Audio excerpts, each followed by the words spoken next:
The Bear's Winter House by John Yeoman and Quentin Blake.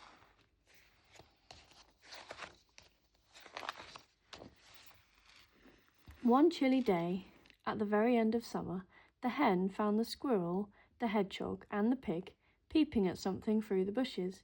"What are you looking at?" she asked them.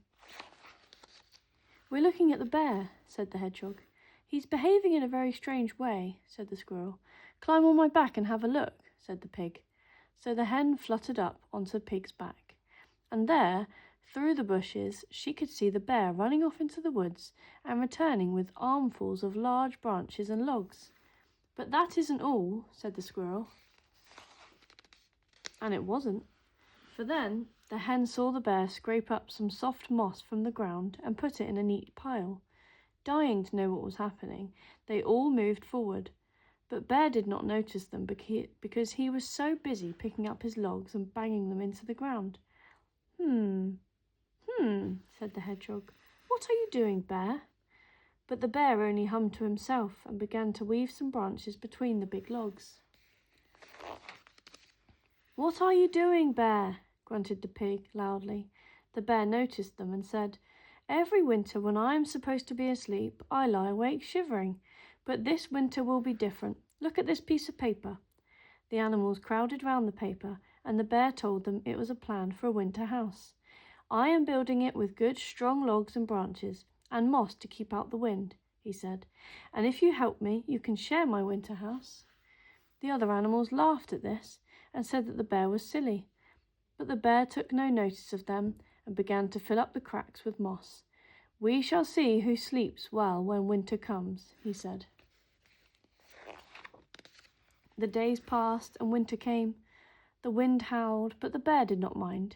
He lay in his cosy little winter house on a bed of nice soft moss.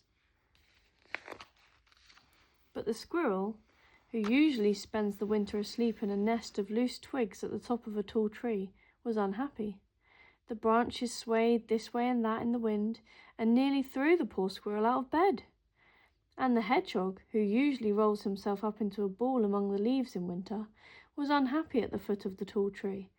Although he had curled himself up into a tight ball, the damp leaves would not stick to him because the gale swept them away. And the pig was unhappy in his sty.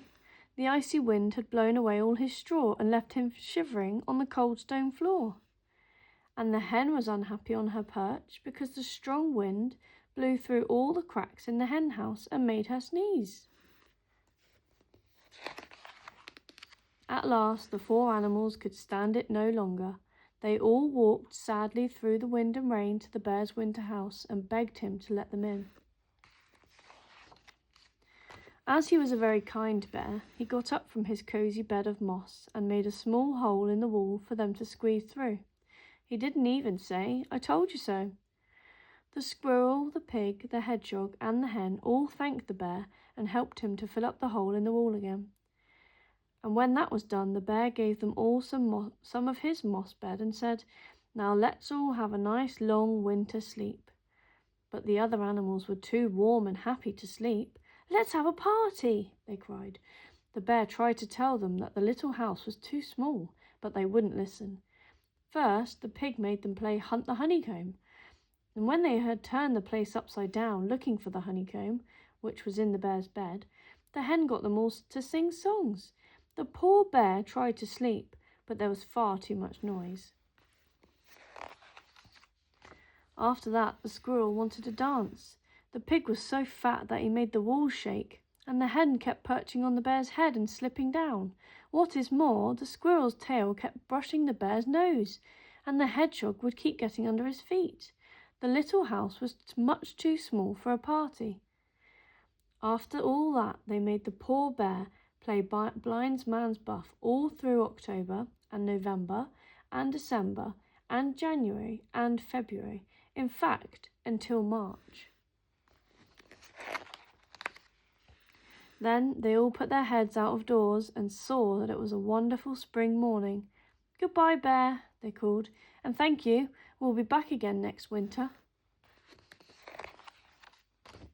But as soon as the squirrel and the pig and the hedgehog and the hen had all gone, the bear took his little winter house to bits, and with his arms full of logs, branches, and moss, he tiptoed to the other end of the forest, and there, out of sight of all the other animals, he built his little house again, and snuggled down cosily in the soft moss.